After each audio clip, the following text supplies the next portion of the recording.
नमस्कार। रेवा TV digital media में मैं सिमरन आप सभी का स्वागत करती हूँ। किसी ने क्या खूब कहा है कि यत्र नार्यस्तु पूज्यन्ते रमन्ते तत्र देवता। जहां पर नारियों का सम्मान होता है, देवताओं का वहां पर वास होता है।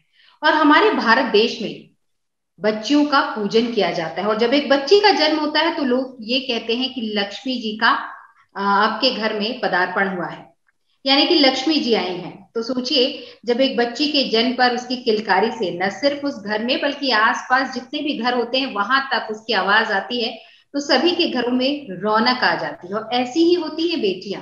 इसलिए मैं कहती हूँ कि घर बेटे हैं हीरे तो मोती होती हैं बेटियां। वो घर बड़ा खुशनसीब होता है जिस घर होती हैं बेटियां।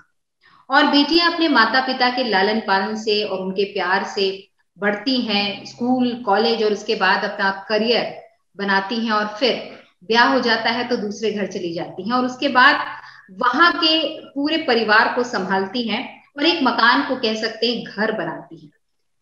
और आज इसीलिए हम एक कार्यक्रम लेकर आए हैं आप सभी के लिए। कार्यक्रम खास है और इसका हमने नाम रखा है, ये कहानी है नारी की। और इस कार्यक्रम में जिसे हमने आज आमंत्रित किया है वो हमारी जबलपुर शहर संस्कारधानी की बेटी है और इंदौर की बहू रानी है। और वो और कोई नहीं बल्कि डॉक्टर निवृत्ति ग्रोवर मिश्रा जी हैं। बहुत बहुत स्वागत है आपका हमारे इस कार्यक्रम में। Thank you so much Simran ji, thank you. और मैं निवृत्ति जी के बारे में बताना चाहूंगी कि काउंसलर हैं, इसके अलावा डीएनए में भी वर्क किया है, और अभी एट प्रेजेंट में वो women's Indian chamber of commerce and industries की स्टेट की वाइस प्रेसिडेंट है। तो कैसे ये सारा जो काम है वो संभालती हैं। और निवृत्ति जी, मैं आपको बताना चाहूंगी कि बहुत पहले हमारे साहित्यकार ये कहा करते थे कि अबला तेरी यही कहानी, आंचल में दूध और आंखों में पानी। लेकिन मैं ये कहती हूँ कि सबला बन गई है तेरी ये कहानी, घर के साथ साथ तूने बाहर की भी जिम्मेदारी संभाली। तो कैसा लगता है आपको आज घर परिवार को संभालते हुए बाहर की जिम्मेदारी का निर्वहन करना? बहुत ही अच्छा लगता है। जैसे it's a very nice feeling, बहुत ही अच्छी फीलिंग है और बहुत चैलेंजिंग भी है, क्योंकि मुझे लगता है एक होम मेकर का टास्क भी बहुत चैलेंजिंग है, और साथ में अगर हम वर्किंग हैं तो वो अपने आप में और भी बहुत बड़ा चैलेंज हो जाता है। अगर फैमिली सपोर्टिव हो तो मेरे ख्याल से ये जर्नी बहुत आसान हो जाती है। और मैं हर दिन हर पल भगवान का बहुत शुक्रिया करती हूँ कि मुझे बहुत ही सपोर्टिव फैमिली मिली, जिसकी वजह से आज जो मैं करियर में जिस मुकाम पर हूँ, पर्सनल और प्रोफेशनल लाइफ में, उसका मैं पूरा क्रेडिट अपनी फैमिली को ही देना चाहूंगी। सपोर्टिव फैमिली से ये जर्नी आसान हो जाती है। तो बिल्कुल ये मतलब मैं हमेशा हर कोई मेरे पास जब कोई यंग गर्ल्स आती हैं तो मैं उन्हें हमेशा कहती हूँ, choose your partner wisely, choose your future family wisely, because then your journey of life becomes easy. हाँ, जीवन में उतार चढ़ाव सभी के आते हैं, मेरे भी आए, पर जिस तरह से एक सपोर्टिव माहौल मिला, चाहे वो मेरे हस्बैंड का था, चाहे मेरे पेरेंट्स का था, या मेरे इन लॉज का था, और सबसे बड़े सपोर्ट सिस्टम मेरे दोनों बेटे, क्योंकि वो बहुत बखूबी समझते हैं कि मम्मा जो है वो बाहर काम करने जा रही है और लोगों की हेल्प करने जा रही हैं, और फिर घर आएंगी तो उनका सारा टाइम हमारा है। तो आई थिंक ये सबसे बड़ा एक सपोर्ट सिस्टम होता है। तो जब कोई महिला घर से बाहर जा रही होती है तो घर बैक ऑफ द माइंड में मुझे ये गिल्ट फीलिंग नहीं है कि मैं अपनी वाइफ ड्यूटीज या मम्मी ड्यूटीज पूरे से नहीं कर पा रही हूँ। शायद ये ही एक बहुत इंपॉर्टेंट फैक्टर है जिससे आज प्रोफेशनली भी जो मुकाम मिला है, इसी की वजह से ही पॉसिबल हो पाया है। एक चीज और है कि कई बार हम ये देखते हैं कि जब एक बेटी घर से बाहर निकलती है, स्पेशली जब हम स्कूल जाते हैं या कॉलेज जाते हैं, तो कई बार ये होता है ना कि हम अपने भाई के साथ जाएंगे, क्योंकि डर सा लगता है। आज भी कई लड़कियों को डर लगता है कि अरे भाई हम अकेले कैसे जाएंगे, अरे भाई हम अकेले ये काम कैसे करेंगे। तो वो बच्चियां जो घर से बाहर निकलती हैं और उसके बाद अपने करियर को तलाशती हैं, उन्हें आप क्या कहेंगे, क्योंकि आप एक काउंसलर भी हैं।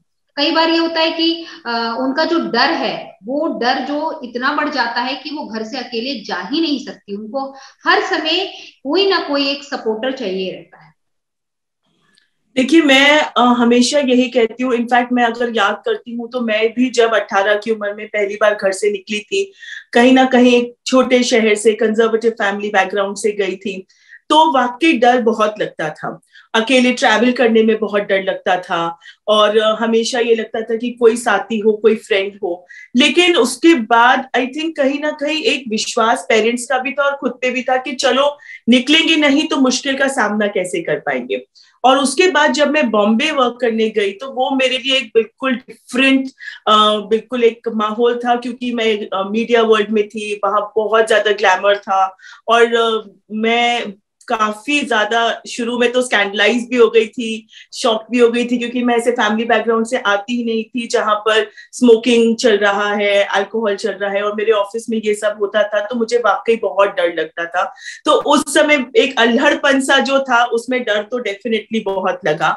लेकिन धीरे धीरे फिर खुद को कॉन्फिडेंस दिया और कहा कि आगे नहीं बढ़ोगे तो फिर यहीं बैठे रह जाओगे, और दो ऑप्शन है, या तो आगे बढ़ो या फिर यहीं बैठे रहो। तो बेटर यही लगा कि आगे बढ़ो, सपोर्ट सिस्टम बनते चले जाएंगे, और खुद में स्ट्रेंथ फील करते हैं तो आगे बढ़ने से फिर कोई नहीं रोक सकता है। It is all here, basically it's all here in the mind.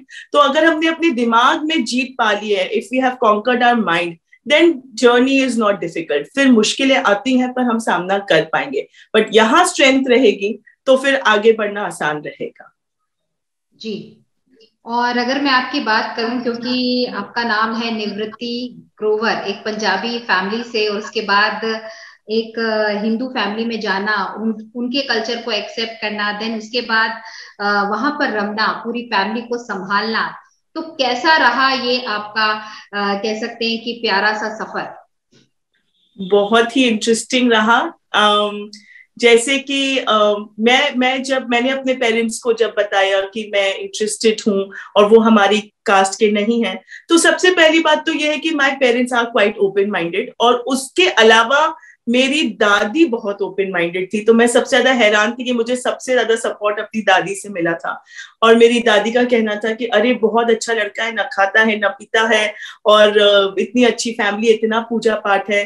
Plus मेरे फादर इन लॉ मेरे लोकल गार्जियन थे, तो पहले से भी मेरे पेरेंट्स उनको जानते थे। तो मेरे फादर का बहुत क्लियर पर्सपेक्टिव था कि मुझे ऐसे घर में अपनी बेटियों को देना है, मेरी बड़ी सिस्टर भी है, तो मुझे ऐसे परिवार में बेटियों को देना है जो कि सरस्वती से परिपूर्ण हो, लक्ष्मी तो अपने आप ही साथ आ जाएगी। तो ऐसे परिवारों में देना है जो हाईली एजुकेटेड फैमिलीज हों। तो मैं खुद अपनी अगर जर्नी की बात करूं तो मेरी पढ़ाई, एकेडमिक ग्रोथ हो, चाहे मैंने पीएचडी किया हो, चाहे मैंने आगे और डिग्रीज ली हो, आगे और कोर्सेज लिए हो, वो सब मेरे फादर इन लॉ की छत्र छाया में हुआ है। तो मेरे पापा तो हमेशा मुझे कहते कि आप, मेरे फादर इन लॉ से कहते कि आपने ही हमारी बेटी को दिशा दी है। बिल्कुल मुश्किल मुझे नहीं लगा, क्योंकि आई थिंक लाइक माइंडेड हम थे। मेरे फादर इन लॉ एक एजुकेशनिस्ट है, और उन्होंने, मेरी मदर इन लॉ बहुत सपोर्टिव रही हैं। भले ही वो यूपी से हैं, लेकिन मुझे कभी भी किसी भी तरह की कोई टिपिकल बंदिशों में नहीं बांधा गया, मुझे बिल्कुल बेटी के जैसे अपनाया गया। तो ये आई थिंक एक एजुकेटेड फैमिली की वजह से भी ये होता है। एंड प्लस ऑलरेडी मेरे फादर इन लॉ जो थे वो मुझे पेरेंट्स को जानते थे, तो मुझे ऑनेस्टली मैं बोलूँ तो कोई मुश्किल नहीं हुई। और फैमिली में, जबलपुर में घर वालों में एक्सेप्टेंस में, तो दादी ने जब कह दिया कि बस करना है तो फिर सब मान गए। तो इतना मुश्किल नहीं था, सही बताऊं तो it was a nice pleasant journey for me. बहुत अच्छा सफर रहा है आपका। और मैं अगर कहूँ कि संस्कारधानी का एक प्यार रहा है, एक जो प्यार संस्कारधानी में माता पिता का मिला, उसको आप जरूर मिस करती होंगी, क्योंकि हम अपने माता पिता को जरूर मिस करते हैं। जहां तक बात करूं कि 8 मार्च को हम महिला सशक्तिकरण दिवस मनाते हैं, और यहाँ पर अगर मैं बात करूं कि इसके लिए महिलाओं को सम्मानित किया जाता है, उनको उनके अधिकारों के प्रति जागरूक किया जाता है, और चाहे सेंट्रल गवर्नमेंट हो, स्टेट गवर्नमेंट हो, बहुत सारी ऐसी योजनाएं लेकर आती है कि महिलाएं जो है सक्षम हो, आत्मनिर्भर बने, और साथ ही साथ वो अपना नाम रोशन करें। लेकिन कई बार होता यह है कि योजनाएं तो बहुत सारी आ जाती हैं, बट उन योजनाओं को कह सकते हैं कि धरातल पर लाना, और साथ ही साथ जिनके लिए आपने योजनाएं बनाई हैं वो महिलाएं आगे आकर उस योजना का लाभ उठा पाए, उसके लिए कई बार क्या होता है कि कदम नहीं उठाए जाते हैं। प्रचार कर दिया जाता है, लेकिन वो महिलाएं जो वाकई में इसकी लाभार्थी हैं वो आने में हिचकती हैं। तो ऐसी महिलाओं को आप किस प्रकार से सहयोग करेंगी? जैसे कि कुछ एनजीओ जो हैं वो महिलाओं को जागरूक करने का कार्य करती हैं महिला सशक्तिकरण के लिए, साथ ही साथ उनको आत्मनिर्भर बनाने के लिए कई क्लासेस लेती हैं। तो मैं चाहूंगी, क्योंकि आप काउंसलर भी हैं और आपके द्वारा अगर संदेश महिलाओं को जाता है तो एक कह सकते हैं एक पॉजिटिव एटीट्यूड के साथ जाएगा, एक सकारात्मक सोच के साथ जाएगा। तो ऐसी महिलाएं जो कि सरकार की योजनाएं हैं उनको एक्सेप्ट कैसे करें, उसके लिए घर से बाहर कैसे निकलें, उनके लिए आप क्या तरीका बताएंगे? देखिए, मुझे लगता है कि अभी भी ग्राउंड लेवल पे जितनी अवेयरनेस होनी चाहिए वो अवेयरनेस हो नहीं रही है। अगर मैं इसी की बात करूं कि मैं vice president to anti sexual harassment committee Madhya Pradesh chapter की, तो बहुत सारी महिलाओं को तो ये भी नहीं पता है कि इसके खिलाफ कोई लॉ है, और अगर हम अपनी वर्क प्लेस में जा रहे हैं तो केवल स्किन टू स्किन टच को ही हम सेक्सुअल हैरेसमेंट नहीं मानेंगे। अगर घूर रहे हैं, अभद्र शब्द कह रहे हैं या फिर कुछ मैसेजेस भेज रहे हैं, ये सब भी सेक्सुअल हैरेसमेंट में काउंट होता है। तो बहुत ज्यादा मैं ये महसूस करती हूँ कि अवेयरनेस की बहुत ज्यादा कमी है। इवन मैं चाइल्ड सेक्सुअल अब्यूज पे बहुत काम करती हूँ, तो पॉक्सो एक्ट जो है उसके बारे में भी अवेयरनेस नहीं है। तो पहले तो ग्राउंड लेवल पे जितनी ज्यादा हम अवेयरनेस कर पाए वो बहुत बहुत जरूरी है। उसके अलावा मेरे पास कई महिलाएं आती हैं, मैरिटल काउंसलिंग, फैमिली काउंसलिंग में करती हूँ, तो सबसे बड़ा रोड ब्लॉक महिलाओं को ये आता है कि हम फाइनेंशियली इंडिपेंडेंट नहीं है। तो एक और बात है कि अगेन सरकार बहुत योजनाएं ला रही है, लेकिन महिलाओं को जो फाइनेंशियल इंडिपेंडेंस है या जो उनकी फाइनेंशियल लिटरेसी है वो भी बहुत कम है।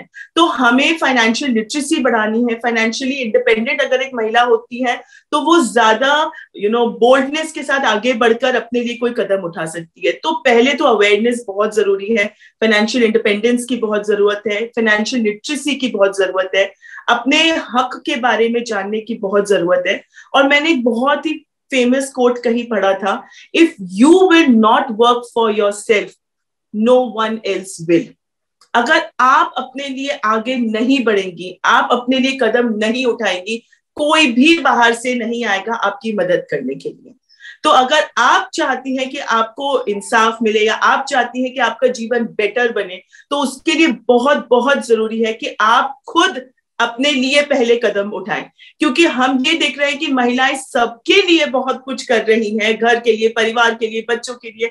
सुबह 5 बजे से रात 12 बजे तक मेरी पूरी दुनिया मेरे घर परिवार के आसपास है, लेकिन मैं खुद के लिए कुछ नहीं कर रही हूँ। तो अपने प्रति जो कर्तव्य है हर महिला का, उसको तो उन्हें फुलफिल करना पड़ेगा। वो तो अपनी जरूरतें हमारी सबसे लास्ट होती है, आखिरी रोटी बचेगी तो महिला अपने लिए रख लेगी, कुछ पकवान बनेंगे तो घर वालों को पहले। तो एक वो जो नेचुरल टेंडेंसीज है विमेन की, of giving end of only giving, वहां पर थोड़ा सा मैं हमेशा कहती हूँ कि अपने बारे में अभी टाइम आ गया कि हम अपने बारे में सोचें, आगे बढ़ें। बहुत देखिए दुनिया में, और अगर हम बाहर जाते हैं तो बहुत सारी फैसिलिटीज हैं, लेकिन हम बाहर नहीं निकलेंगे तो हमें पता कैसे चलेगा? हम खूब मंडूक बने रहेंगे तो हमें कुछ पता नहीं चलेगा। तो यस, अवेयरनेस बहुत जरूरी है और मोटिवेशन देने की बहुत जरूरत है। तो ना केवल अवेयरनेस प्रोग्राम्स करें, बट मोटिवेशन प्रोग्राम्स भी बहुत करने हैं, क्योंकि कई बार एक महिला को सिर्फ थोड़ा सा मोटिवेशन मिलता है और वो बहुत आगे बढ़ जाती है। तो मैं अपनी तरफ से यही कहूंगी कि ये 2 चीजें अगर हम भरपूर मात्रा में करें तो हम देखेंगे आने वाले समय में कि महिलाएं और भी बहुत आगे बढ़े और बहुत कुछ अच्छा कर पाएंगी। जैसे अगर मैं बात करूं, आज उद्योग जगत की हम बात करते हैं, महिलाएं जो हैं आज सक्षम हो रही हैं, कुछ महिलाएं स्वरोजगार की तरफ आगे बढ़ रही हैं, कुछ इंडस्ट्रीज एरिया में जा रही हैं, बट फिर भी जो एक लोगों का कह सकते हैं विश्वास है कि महिला है नहीं संभाल पाएगी, महिला है अकेले नहीं कर पाएगी, अरे वो उसे हैंडल नहीं हो पाएगा। एक जो आज भी लोग ये जो करते हैं ना कि अगर आप किसी फील्ड में भी जा रहे हैं या कुछ अपना नया शुरू कर रहे हैं, चाहे वो बुटीक हो, चाहे वो आपका कोई शॉप हो, चाहे कोई भी बिजनेस हो, तो लोग ये कहते हैं अरे महिला है नहीं कर पाएगी, अकेले तो नहीं कर पाएगी। तो कई बार क्या होता है कि इस नेगेटिविटी के कारण महिलाएं आगे नहीं आ पाती हैं, जबकि उनमें उतना कह सकते हैं कि कार्य करने की क्षमता होती है, उतने उसमें गट्स होते हैं, बट फिर भी क्योंकि लोग कह रहे हैं कि भाई तुम नहीं कर पाओगी, तो वो अपना एक पहला कदम ही नहीं उठा पाती है।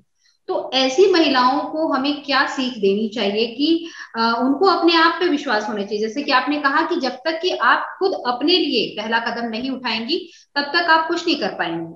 और यही कहते हैं कि भगवान भी उन्हीं का ही सहयोग करता है जो खुद आगे बढ़ने की चेष्टा कर पाता है। तो ऐसी महिलाओं को जो कि लोगों की बातों को सुनती हैं, क्योंकि हम कहते हैं कि लोगों का काम क्या है, लोगों का काम है कहते रहना, लेकिन अगर आप में वो गट्स है तो आपको पहला कदम बढ़ाना चाहिए। तो जो महिलाएं इंडस्ट्रीज में जाना चाह रही हैं, जो अपना खुद का बिजनेस स्टार्ट करना चाह रही हैं, चाहे वो स्वरोजगार हो, आत्मनिर्भर बनना चाहती हैं, लेकिन लोगों की बातों में आके अपने कार्य को शुरू नहीं कर पाती हैं, उन्हें आप क्या कहेंगे?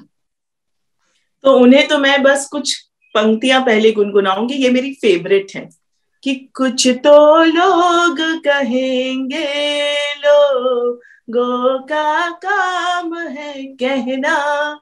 तो लोगों का काम तो कहना ही है।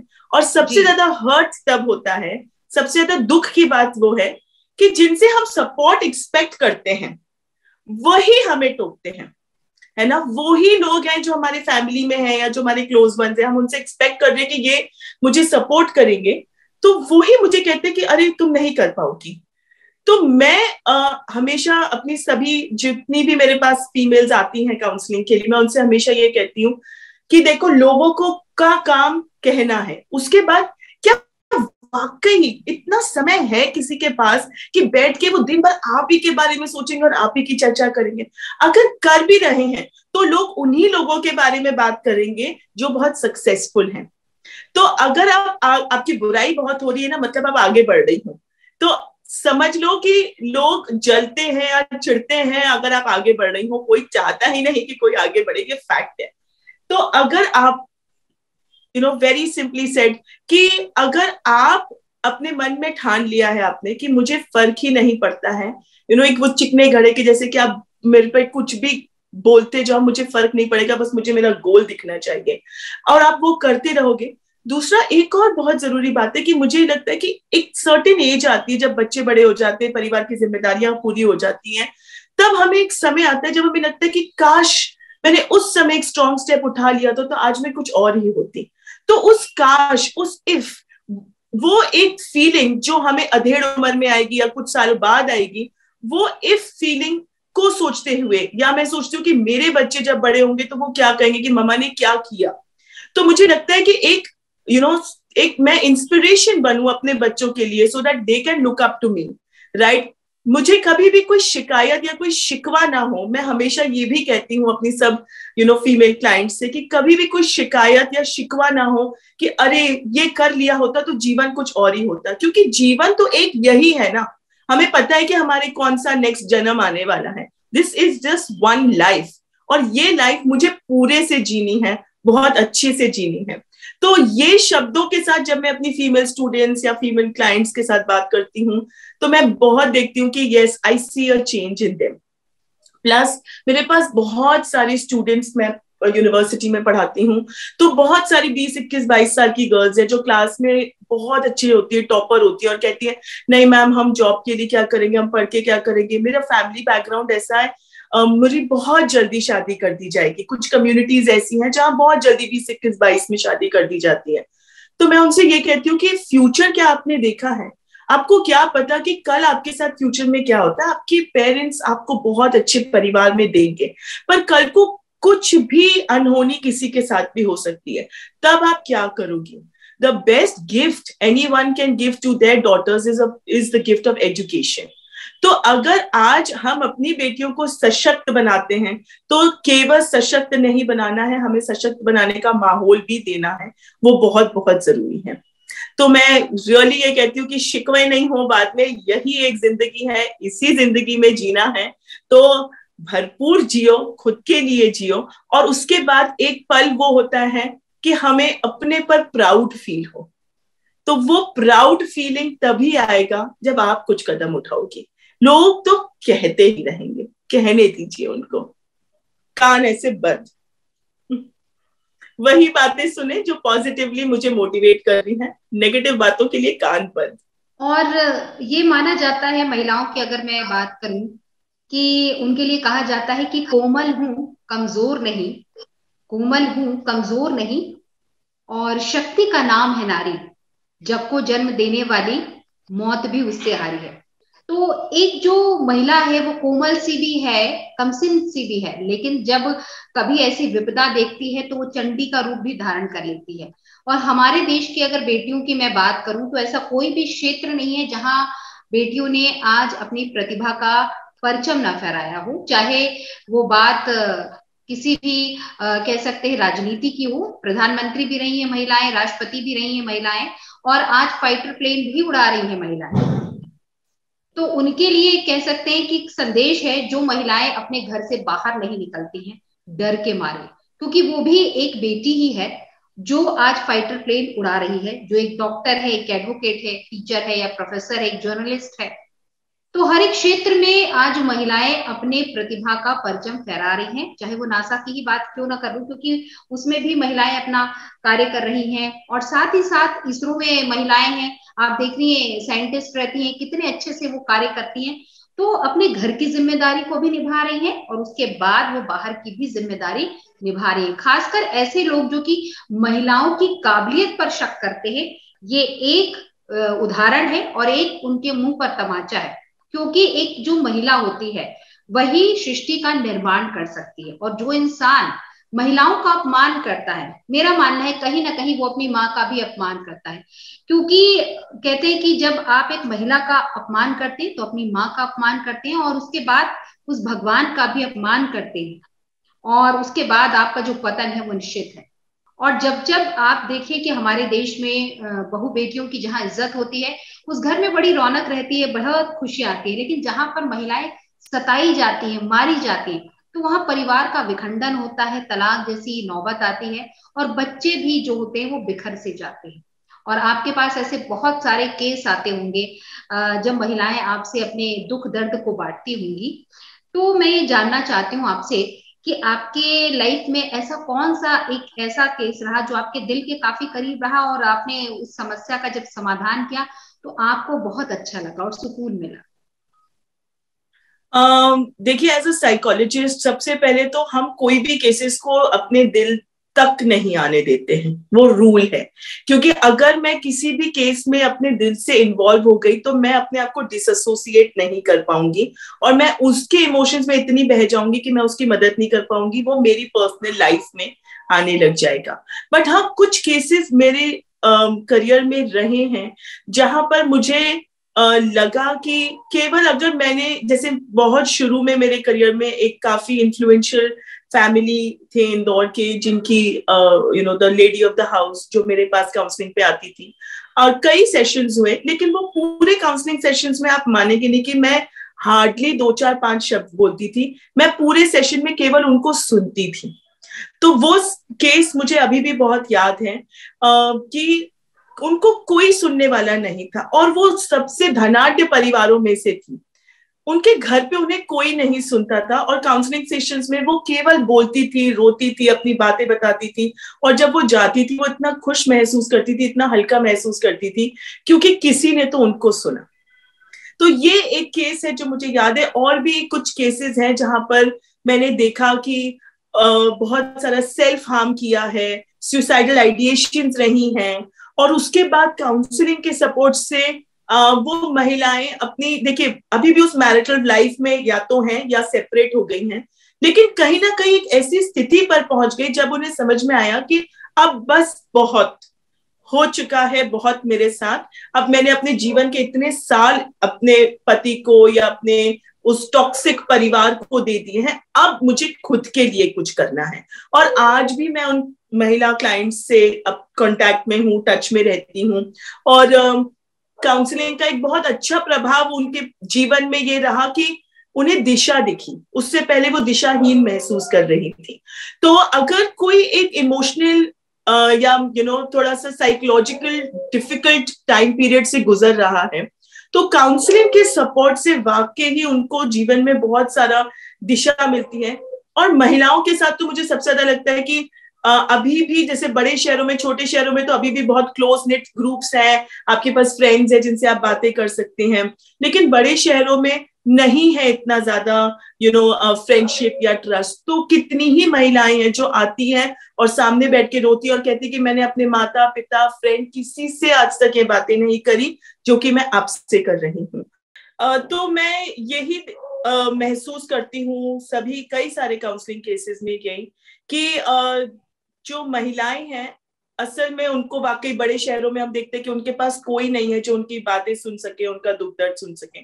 तो अगर एक अच्छा कन्फाइडेंट उनको मिल जाता है तो फिर बहुत ज्यादा मोटिवेट और सपोर्ट वही पर्सन उनको कर देता है। तो यस, कई सारे केसेस हैं, बहुत सारे केसेस में सिमिलैरिटी भी है, पर यही देखती हूँ कि महिलाएं जब मेरे पास आती हैं, चाहे उनके पास सुसाइडल आइडिएशन हो या डिप्रेशन के साथ हो या एंजाइटी के साथ जब वो आ रही हैं, तो यही होता है कि कोई उनको सुन नहीं रहा है, कोई उन्हें समझ नहीं रहा है, जिस तरह का वो सपोर्ट चाहती हैं वो सपोर्ट सिस्टम उनको नहीं मिल रहा है। तो परिवारों में भी इस तरह से फिर हम फैमिली काउंसलिंग जब करते हैं तो हम उन्हें यही बताते हैं कि आपको किस तरह से इनको आप सपोर्ट कर सकते हैं। और ये मैं बहुत देख रही हूँ कि परिवारों में वाकई ही महिलाओं को जो सपोर्ट चाहिए वो नहीं मिल रहा है। परिवार ही उनका कहीं ना कहीं सबसे बड़ा दुश्मन बन जाता है। तो ये बहुत जरूरी है कि परिवार के लोग ये समझें कि घर की महिला भी एक इंसान है, she is a human being with emotions, और उनको भी वही प्यार रिस्पेक्ट चाहिए जो बाकी सभी लोगों को चाहिए होता है। तो इस तरह से अगर परिवारों में धारणाएं बदलेंगी तो हम देखेंगे कि महिलाओं का जीवन और बेहतर होता चला जाएगा। ये तो बात हुई आपके जो फीमेल्स को आप काउंसलिंग करते हैं। आज अगर मैं बात करूं बच्चों की, क्योंकि बच्चों में आज एक बात करूं गुस्सा बहुत आ जाता है, और जब से ये ऑनलाइन स्टडीज स्टार्ट हुई है, ऑफलाइन बंद थी उसके बाद अब जाकर ऑफलाइन स्टार्ट हुई है, तो एक गुस्सा और हो गया है क्योंकि ऑनलाइन ये स्टडी करते हैं, उसके बाद होमवर्क भी करना है, और क्योंकि अभी एग्जाम आ गए हैं, तो बच्चों को किस प्रकार से हैंडल किया जाए और उनके गुस्से को शांत किया जाए। क्योंकि कई बार किसी चीज को लेकर वो जो जिद कर लेते हैं तो मतलब कर ही लेते हैं, फिर उनको वो चीज चाहिए ही। तो ऐसे बच्चों को हम कैसे हैंडल करें, और खास करके जो बच्चे अभी ऑनलाइन स्टडीज में काफी बिजी हैं, और फिर मैं बात करूं क्योंकि बोर्ड एग्जाम भी स्टार्ट होने वाले हैं, तो किस प्रकार से वो स्टडीज करें, और दूसरी बात यह है कि उनका जो गुस्सा बढ़ रहा है वो कैसे शांत हो सकता है। बहुत, ये मेरा फेवरेट टॉपिक है क्योंकि मैं as a parenting coach practice करती हूँ और एज अ चाइल्ड साइकोलॉजिस्ट काम करती हूँ। आप मानेंगे नहीं, मैंने कितने ही केसेस इस दौरान मेरे पास जब पेरेंट्स आए हैं तो बच्चों में सबसे बड़ा उनको इश्यू आया है एंगर एंड कॉन्सेंट्रेशन। ये दो चीजें उनको सबसे ज्यादा इश्यूज आए हैं। तो एंगर, जब मुझे पेरेंट्स ने कहा कि हमारा बच्चा बहुत गुस्सा करता है, तब मैंने उनसे एक सवाल किया कि बच्चा जो है उसके आसपास कौन बहुत गुस्सा करता है। तो बड़े धीमे से शब्दों में माता पिता कहेंगे कि मैं बहुत गुस्सैल हूं, या मेरी वाइफ बहुत गुस्सैल है, या घर में कोई बहुत ज्यादा गुस्से का एनवायरमेंट है। तो सबसे पहले तो साइकोलॉजी का एक फैक्ट ये है कि एंगर जो है वो एक लर्न्ड बिहेवियर है। जब एक बच्चा पैदा होता है वो एक क्लीन स्लेट के जैसा पैदा होता है। जब वो बड़ा होता है तब उसको धीरे धीरे समझ में आता है कि इमोशंस क्या है। जैसे जब बच्चा रोता है, छोटा बच्चा होता है 3 महीने 6 महीने का, तो तुरंत उसको मदर अटेंड करती है।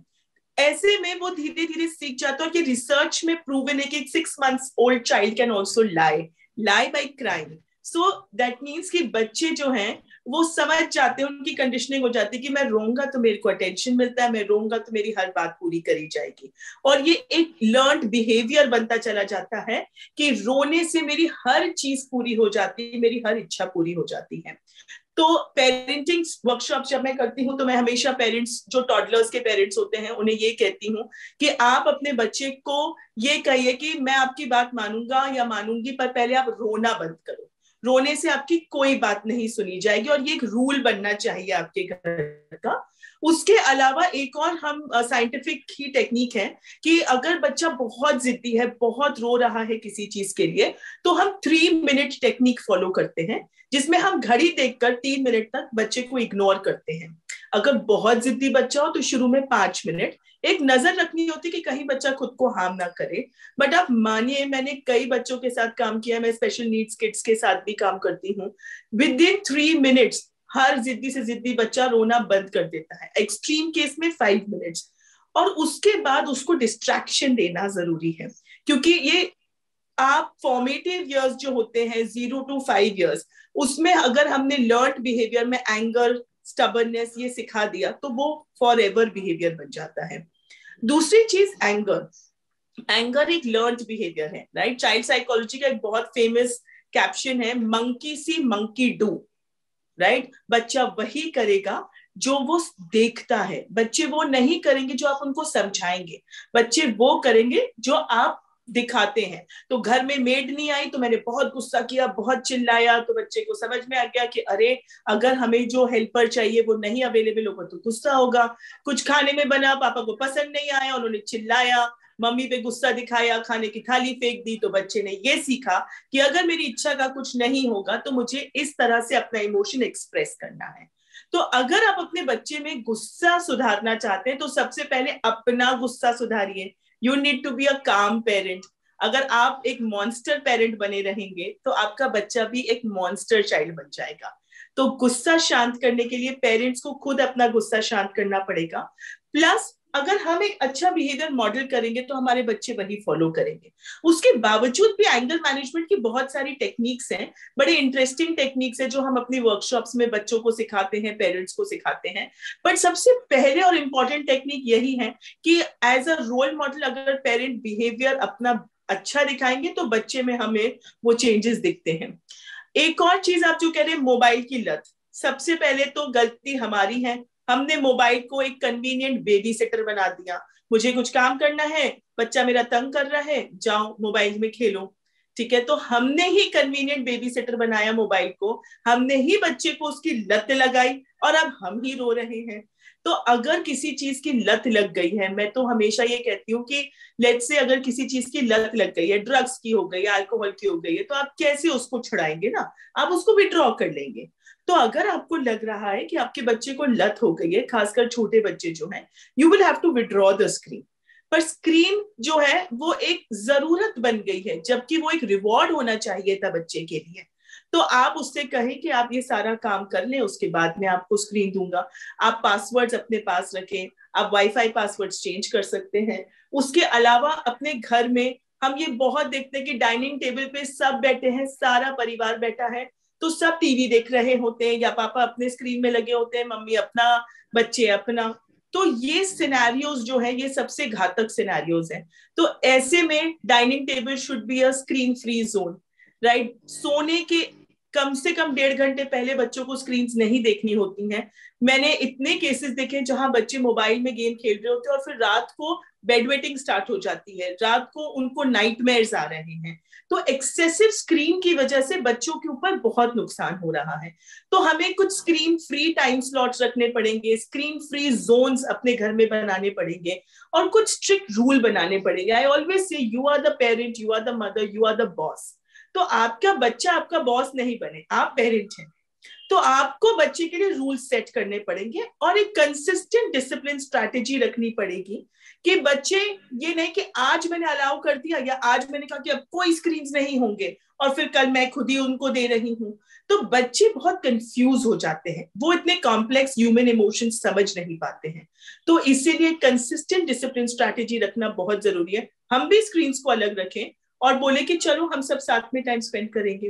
तो एंगर और स्क्रीन टाइम रिड्यूस होने से रिसर्च में प्रूव हुआ है, एंगर रिड्यूस होता है, कंसंट्रेशन बच्चे का बहुत ज्यादा इंप्रूव हो जाता है।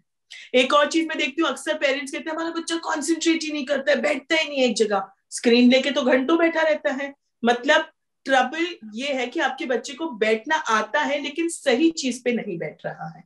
तो कंसंट्रेशन स्पैन भी, अब पेरेंट्स कहते हैं 6 साल का 8 साल का बच्चा है, 6 साल के बच्चे से कि मैडम 2-4 घंटे तो बैठ के पढ़ता ही नहीं है।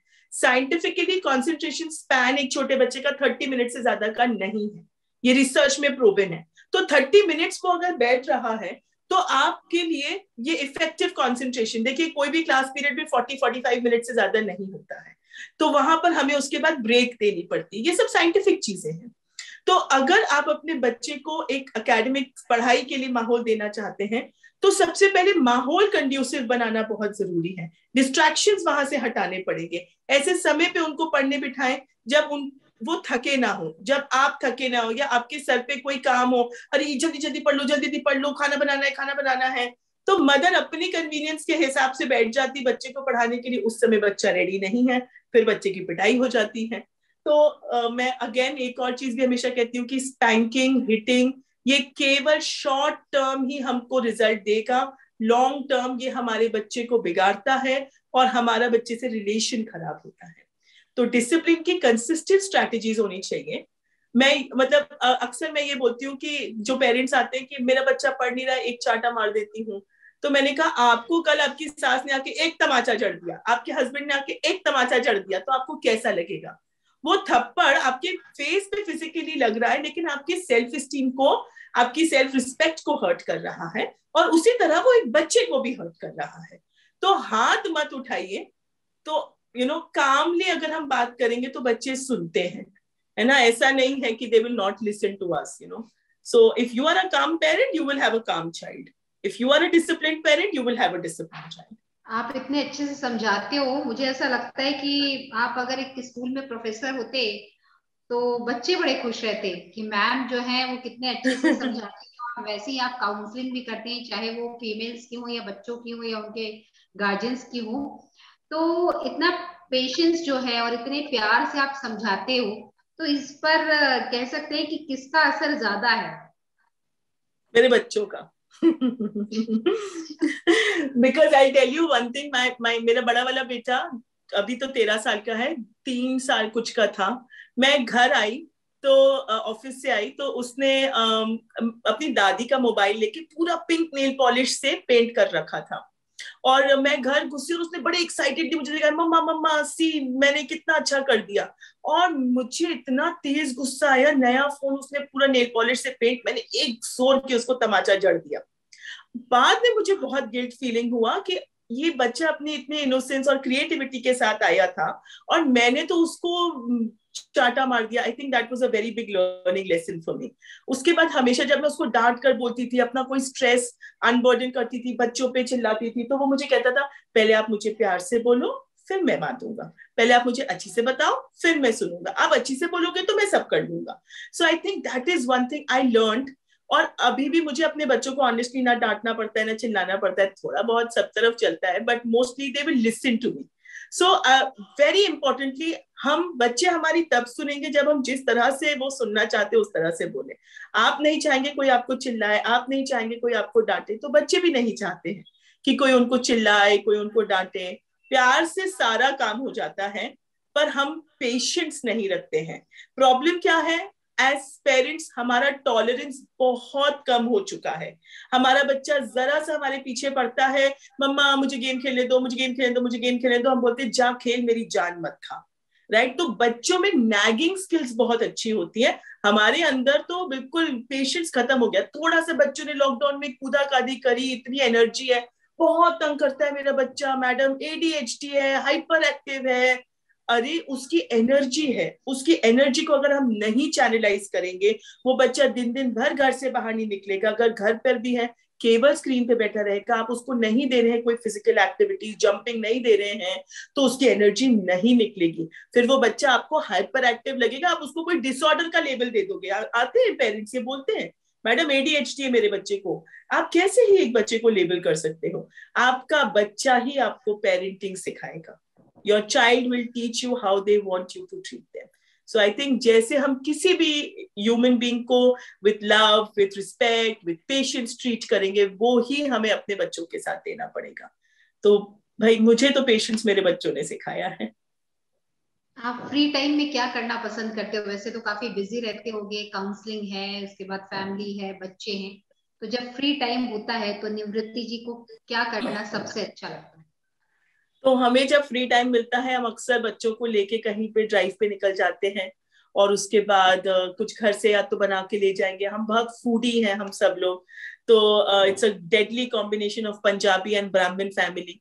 सो वी आर वेरी फूडीज, तो हम लोग नई जगह पे खाना पीना घूमना फिरना। मुझे रिलैक्स होने के लिए अच्छा म्यूजिक सुनना बहुत पसंद है। मैं हमेशा देखती हूँ कि अगर मेरे भी दिमाग में मैं कभी स्ट्रेस्ड हूँ परेशान हूँ तो मुझे म्यूजिक सुनना बहुत अच्छा लगता है, उससे मुझे बहुत रिलैक्सिंग फील होता है।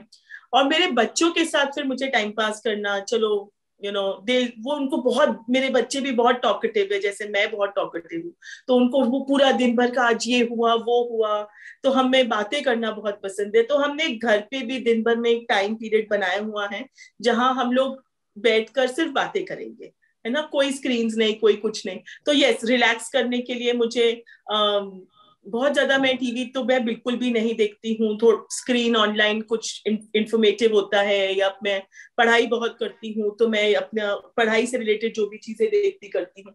बट रिलैक्स करने के लिए यस, मुझे घूमना काफी पसंद है, और मुझे म्यूजिक सुनना पसंद है, और मेरे बच्चों के साथ टाइम स्पेंड करना मुझे बहुत अच्छा लगता है, मुझे बातें करना बहुत अच्छा लगता है, तो मुझे मैं काफी आपकी बातें करती आवाज हूँ। की चंद लाइनें जो आपका फेवरेट सॉन्ग है वो सुनना है। मेरा फेवरेट सॉन्ग ओके, तो ये सॉन्ग मैं अपने हस्बैंड के लिए हमेशा से बहुत गाती रही हूँ। तो मैं गाती हूँ, मैं बहुत अच्छा नहीं गाती हूँ, तो like just giving it try. तो ये हमेशा मैं उनको डेडिकेट करती हूँ, और अभी भी उन्हीं को डेडिकेट करती हूँ, और अभी मेरे बेटे ये कहते हैं कि हमको भी डेडिकेट करो आप ये सॉन्ग। तो उसकी पंक्तियां राजा हिंदुस्तानी फिल्म का है ये सॉन्ग, आए हो मेरी जिंदगी में तुम बहार बनके। और क्या बात वाकई मेरी जिंदगी में मैं बोलती हूँ the brightness of my life is because of my spouse and my children. तो सुन लीजिए आप, बहुत अच्छी आवाज नहीं है बट स्टिल। बिल्कुल आए बिल्कुल। हो मेरी जिंदगी में तुम बहार बनके, आए हो मेरी जिंदगी में तुम बहार बनके, मेरे दिल में यूं ही रहना, मेरे दिल में यूं ही रहना, तुम प्यार प्यार बनके, आए हो मेरी जिंदगी में तुम बहार बनके। Thank you. क्या बात है। चलते चलते निवृत्ति जी महिलाओं को क्या संदेश देना चाहेंगी, और जीवन में आगे बढ़ने के लिए पॉजिटिव एटीट्यूड के साथ किस प्रकार से वो अपना करियर चुने, उन्हें क्या संदेश देना चाहेंगी? मैं ये संदेश देना चाहूंगी जो मैं खुद के लिए फॉलो करती हूँ। एक चीज होती है जो मैं हमेशा कहती हूँ कि हम मैक्सिमम लोग जिनके साथ मैं बैठ के बात करती हूँ, मैं बोलती हूँ जब आप रात को सोते हैं तो आपके दिमाग में क्या आखिरी थॉट्स होते हैं। और अब माने कि नहीं, 90% लोग ये कहते हैं कि हम नेगेटिव थॉट्स पर सोते हैं।